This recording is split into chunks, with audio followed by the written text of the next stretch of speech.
So let's get into this. I talk about these 4 pillars of practice growth. There's nothing magical about this. This is also the 4 pillars of growing any business, okay? So leadership, systems, training, and marketing. Most people, especially when I talk to someone who's interested in joining our program, the first thing they want is marketing. I need marketing. I need more new patients. I need to get more new patients in the door. And quite honestly, that's true. We do need marketing, but the first 3 things grow the practice. Leadership, systems, and training are what grow the practice. Hands down. What we're going to be talking about today isn't marketing, but it's also one of the biggest movers for a practice. So let's talk about these. Leadership in particular.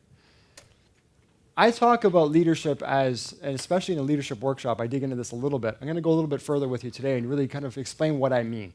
Because I often talk about leadership being like the role of leaders is to, yes, to grow more leaders, but also you're not managing people, you're managing energy. Right? Who's heard me say that before? Right? It's something we frequently talk about. What does that mean? Does it mean just trying to be in a good mood all the time? So let's dig into what that actually means. To me, and I'll take this from a scientific perspective because everything that we do, I always give you data. So let me give you some data with this. We are, from physics, and you know this, made up of energy, right? We are made up of molecules, which are made up of atoms, which are basically energy units, if you want to break it down. So you're vibrating on a particular frequency. This is known. This is science. And so your vibrational energy, your vibrational state determines your form, determines basically everything. If we look at, like, what does it mean to be in a good mood, to be in a bad mood? What are feelings? Feelings are words that we've made up to explain your conscious awareness of your vibrational state. I feel good, I feel bad. What does that mean? If you actually look at this, like you can actually measure a person's energy field around them. Okay? And this is known. This is something that can be done. If you're in a good mood, if you're in a high energy state, if you're in a high vibrational state, as I'm calling it, then you can measure the person's energy up to 15 feet away from them. If you're in a bad mood, if you're feeling kind of crappy, your energy retreats, and it's just basically around your body. This is science, okay? You can look, there's actual data on this. There's ways to measure these things.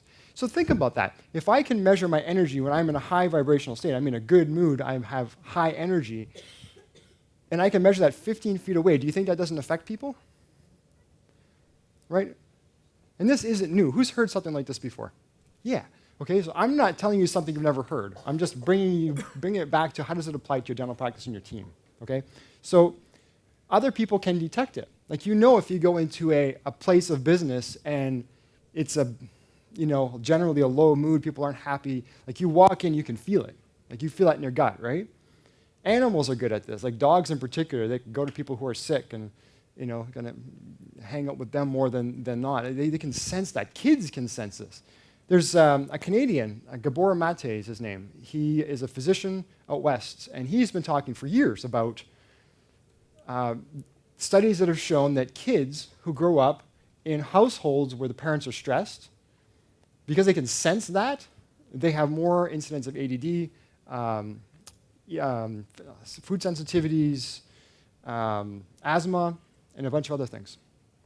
So it's because of the environment, and it's the environment is it's basically based on the energy of the environment. So to me, and you can even, actually there's even a way to take pictures of this. So there's a Curlian photography that was designed to actually take a photograph, and if you look this up, you'll see a person and you'll see their energy field in color. Right? Who's seen images like that? Yeah, they're pretty cool. So Curlian photography is designed to photograph the energy around a person. And like I said, you can go even further with sensitive instruments and measure the energy field around a person going way out, up to 15 feet away. So now you know that. Can you consciously change it? Can you change your energy? Can you change your vibrational state? And what would it do if you could do that? Right? So I tell you, manage energy. This is at a real in-depth level. What do I mean by that? Like I give you ways to do it, like the morning huddle. Right? I tell you, it's all about leveling up the team's energy. Why? Because of this. right? So if you can get this right, what happens is the whole team will level up because everyone can feed off each other. How many of you have noticed that if one person comes in a really bad mood, that the whole team's off for the day, right? Yeah, of course. And that's why, right? That's what happens. So how can you, you guys are picking on the doctors over there, I was bad for this when I started out, okay? I was bad for this. There's some times that I would just get off about something and I would just stay off for the day.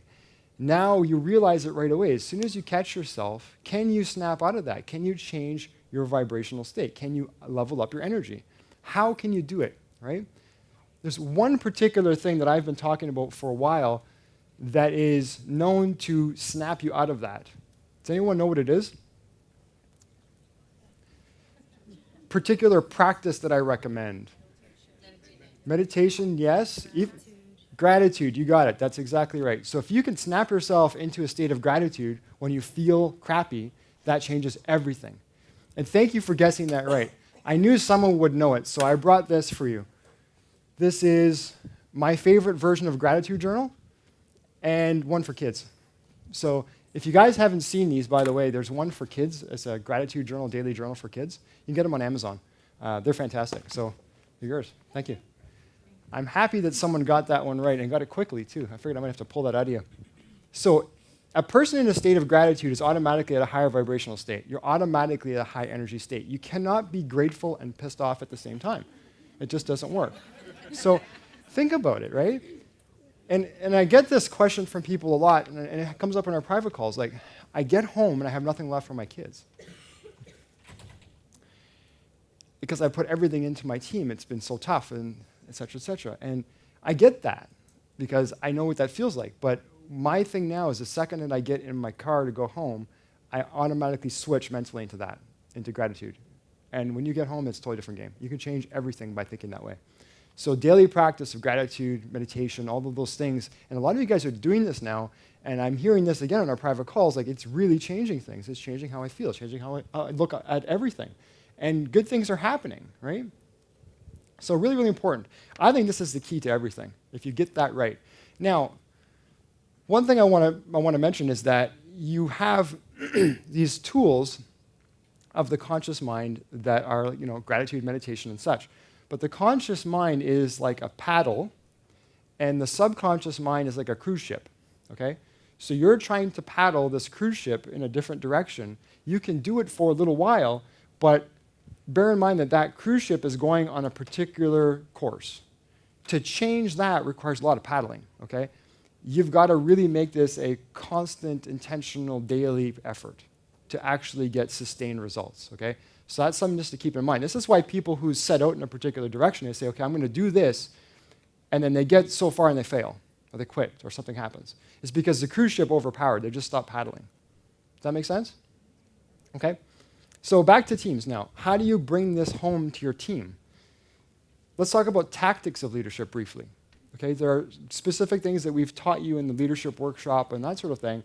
Like specifically, again, energy is a huge part. I've been talking about managing energy. Now you know exactly what I mean and why it matters so much. But there's also influence, right? Building rapport with your team and influencing them to go in the direction you want. That's your why chart, right? That's your leadership structure. So those things are really important because at the end of the day, the goal is to inspire and to grow people. If you can inspire people, you can grow them. If you can grow them as people, you can give them things that are actually useful beyond the practice, they will become so much more than a standard employee shows up for paycheck, right? Because nobody wants that. And we don't want that. Even as an employee, you don't want that. You want to be part of something that has, more to it, more that you can achieve on your own. And so that's the big goal here, okay? So if you can alter someone's state, here's the cool thing, okay? It's been shown that, and this is Joe Dispenza's work, there are about 1,200 chemical reactions that take place in a person who's at a higher vibrational state. Gratitude. So if you're in a state of gratitude, there are some 1,200 chemical reactions in the body that are influenced by that cause all kinds of things to be produced in the body that are healing, that are protective, that basically set you up for what you're trying to achieve, right? You feel better, you're healthier, and so on. That's not a small thing. If you think about that, this is the whole basis of like, people heal themselves and that sort of thing. Like you've heard these stories, right? But how does it happen, right? Well, this is sort of the basis of it. So I've also been saying that, objectively just watching the teams with the highest energy, especially at the breaks, you can see this. The teams with the highest energy are from the offices with the greatest results. I know, because I know what your numbers are, if I look at the teams with the greatest energy, I know they're the ones that are growing the fastest, they've got the most new patient flow, they've got their Facebook pages blowing up with people who are super excited to leave them reviews and so on. So it's not a small thing, right? Hopefully that makes sense to you guys. And I don't want to go on the metaphysical with this. I'm trying to stay within science, but this is known, okay? So these things, if you can get them right, at least to help you understand why it's so important and why we talk about energy so much, will change the game for you. Which also brings me to the power of repetition. So you'll hear me frequently say the same thing over and over again in different avenues, weekly facts, weekend wisdom, workshops, and so on. And I've been joking with our team that in the practice that I give the same monthly meeting. I've been giving the same one for about 4 years, just repackaged a little bit. Why? Okay, so there's variations in the training and such, but the beginning part of it, the first half an hour, 90 minutes of all the way to 90 minutes of my talk, is the same as the last one, which is the same as the last one. Why? Because people, even in a workshop like this, I'll be saying something, and you'll get an idea, and your mind will take off in a direction, and you'll start thinking about that, then you'll snap back, and you'll be back in the present moment. And the next time you hear it, you might catch that point that you were otherwise missed the last time. This is why when you watch a movie, third, fourth, fifth time, you pick up different things every time, right? Who's had that experience?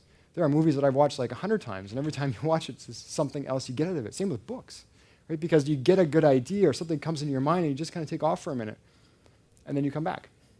So repetition is really important as well, which gets me into systems and training, because systems create the framework. Training is the repetition so that we actually get those systems to happen, which is why you can't train it once.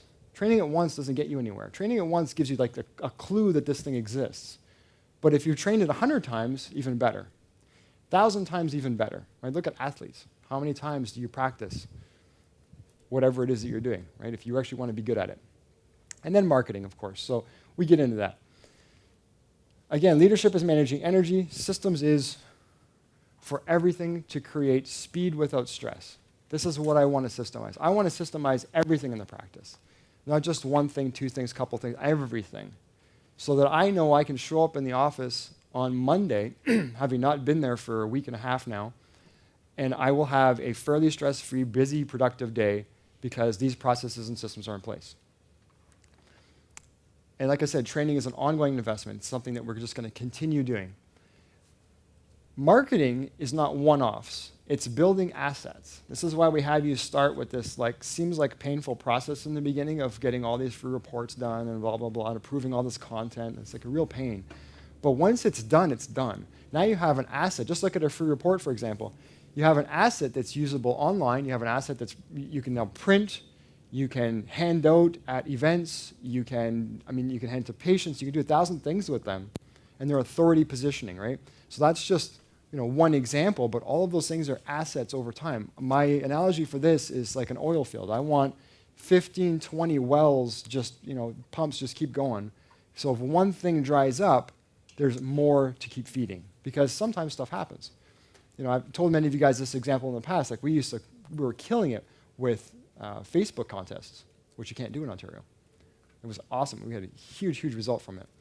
And then all of a sudden I got a phone call and we had to stop doing them now, including the one that was currently running. So everything got pulled. And that was a great source of new patients and referrals that just dried up. But we had so many other things going, it didn't matter so much. We just doubled down on other things that we knew were working. So again, sustained growth comes from leadership systems and training. Marketing is like an amplifier for those three. Because by the way, if your leadership systems and training are not on par, and you're marketing heavily, you're now amplifying a bad experience, which is going to cause problems. You're going to end up getting a bunch of negative reviews because you're in everyone's face, and they haven't had a good experience with you, right?